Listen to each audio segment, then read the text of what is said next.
Alors que les opinions favorables concernant Emmanuel Macron et Jean Castex sont en hausse, le Premier ministre ne s'y intéresse absolument pas, comme le rapportent nos confrères du Parisien.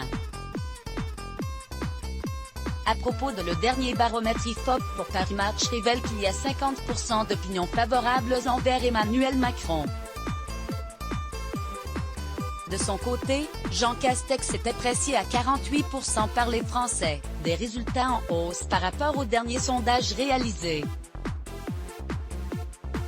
Pourtant, s'il a toutes les raisons de se réjouir de ces chiffres, le Premier ministre n'en a que faire, comme l'annonce Le Parisien, ce mercredi 17 février. Ce dernier précise en privé qu'il ne regarde jamais les courbes de popularité.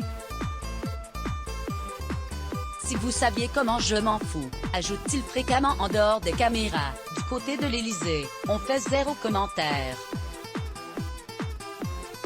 On travaille, répond simplement un proche du président de la République, comme le rapportent nos confrères. La dernière fois qu'Emmanuel Macron a connu un niveau d'adhésion aussi élevé, c'était lors du printemps 2018. Le Premier ministre de son côté gagne 3 points de plus concernant l'opinion des Français, par rapport au dernier sondage. Bien évidemment, il ne s'agit pas d'un indicateur fixe pour l'élection présidentielle de 2022.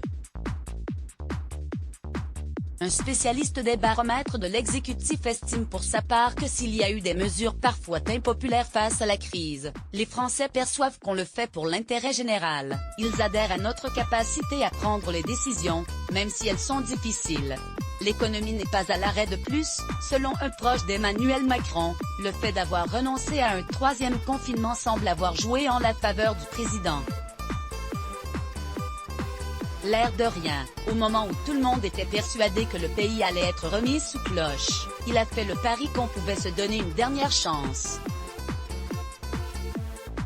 Et aujourd'hui, qu'est-ce qu'on voit?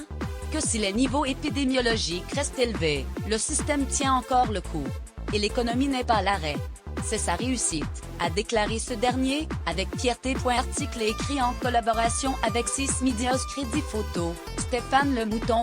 Image Let's Block ADS.